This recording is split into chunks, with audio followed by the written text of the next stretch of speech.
afternoon, everyone. Can you hear me in the back? We're doing this without a microphone today, so I'm going to try to speak loudly, which is not my normal personality. So my name is Jamie Vanderbrook, and I'm a librarian here at the University of Michigan. And it's been my great pleasure to work on this project for over a year with Mark Clague here on the stage, and Grace Rother, who is sitting in the back. Marcy Bailey and Tim Archer are still around here as well. You guys wave. All of them worked together super hard on the exhibit that is just behind the wall, behind you all. So I hope you all get a chance to see the original objects that are on display in the Audubon room behind you, as well as the interpretive exhibit that is on display in our gallery space. This is something that will be here and on display all the way through the fall semester. So please encourage others to come and check it out as well. But it's just a great pleasure to be here with you all today. I hope that you get a chance to come to some of the other events that will happen as part of the celebration. We're very excited to own a copy of the 1814 sheet music. The first copy, or the first edition of the Star-Spangled Banner set to music is on display behind you in the Audubon room, so definitely check that out.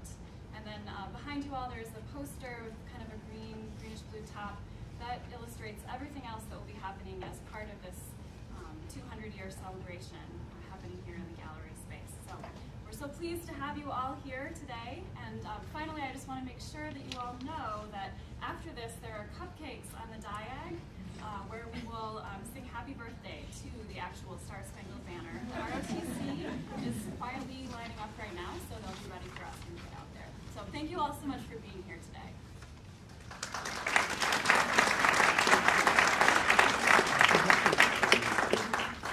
So welcome. As Jamie said, I'm Mark Clague. I'm a musicologist here at the School of Music, Theater, and Dance, and it's my pleasure to welcome you to Banner Day.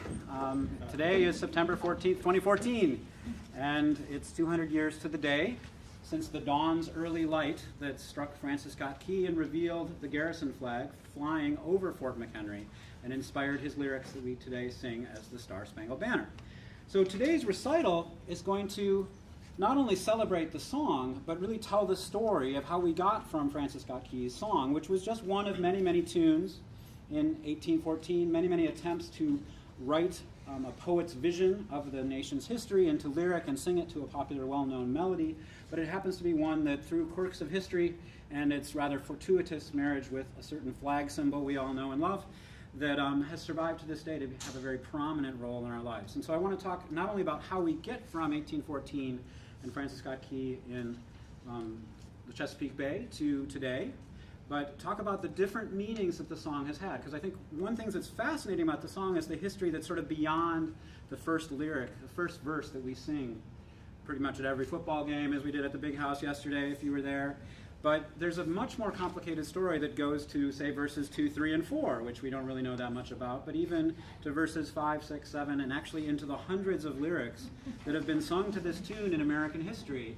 And there's a rather fascinating story that gives, I think, voice to the cacophony that is American democracy when we actually look at this history in all of its glory, much of which is displayed in the incredible exhibit that Jamie and Grace has designed to put up here, and that I wrote a lot of text all through the month of August to go up. So I just really am honored to be partnering with the library. I'm honored to be partnering with my colleague Jerry Blackstone and our singers from the School of Music, Theater, and Dance, who've been my partners in this endeavor in many different ways over the last couple of years, starting with the recording that we have on the back table, Poets and Patriots, which gives us our title of today's celebration.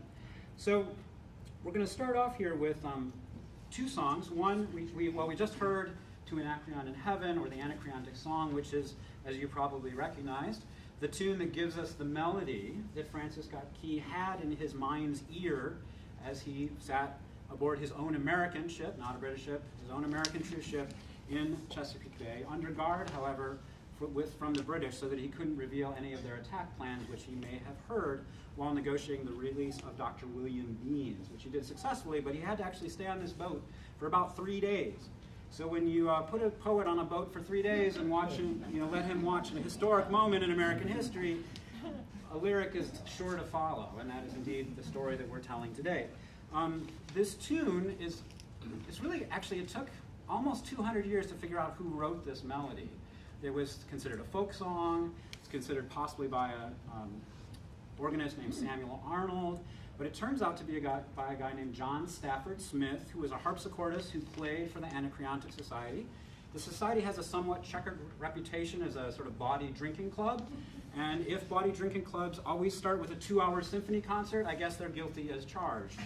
However, if you think of more the white wig Thomas Jefferson set, you're sort of getting closer to the rather august rituals of the Anacreontic Society, which were a rather highbrow group that happened to be at a very fancy restaurant that had a sort of lowbrow, funny name called the Crown and Anchor Tavern. And it's that name that's on the original sheet music instead of Stafford Smith's own name as composer that led to its reputation as a so-called drinking song. But we wanted to sing another tune by Mr. Smith because no one really knows his music. And he was actually a quite fabulous composer, an organist for the Chapel Royal, worked for the King in London, and so we'll hear that. It's a tune called Blest Pair of Sirens. It turns out that John Stafford Smith and Francis Scott Key had something in common, which is they were both deeply, deeply religious. And this is actually a text by John Milton that tells the story of the experience of listening to sacred music and the sort of transformation of the heart. So the two sirens are voice and verse, and it's really, this is actually a song that praises God. It's a very religious tune.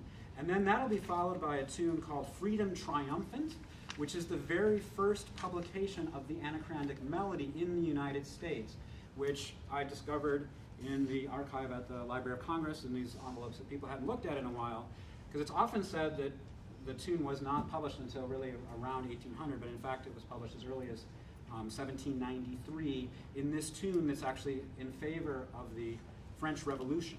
And so that's what freedom is triumphant. So many early Americans saw the revolution in France against their king as parallel to ours against King George, and therefore were very supportive of the French, and of course Lafayette was supportive of us, so we were sort of returning the favor. So two songs, Blest Pair of Sirens and Freedom Triumphant.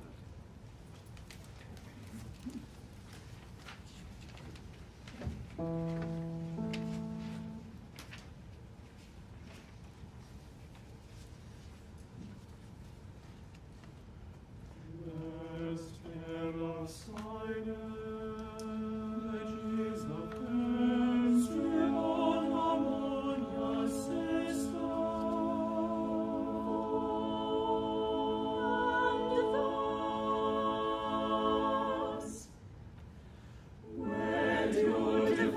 sounds and mixed high and low. Deadly things within breathe sensible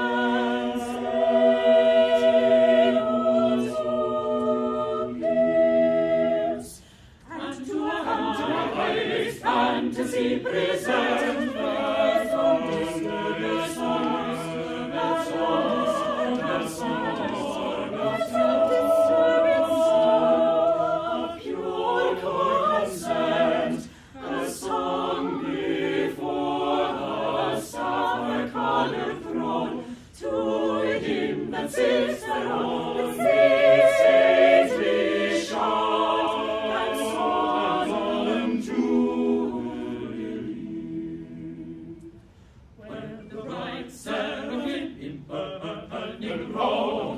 angel trumpets blow, and the cherubim hosts in thousand choirs touch their immortal harps of golden wires, with those joyous spirits as with those spirits just told, and those spirits that wear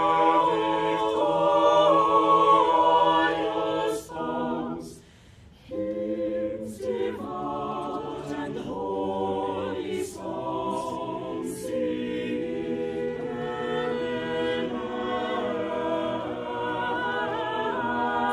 everlasting.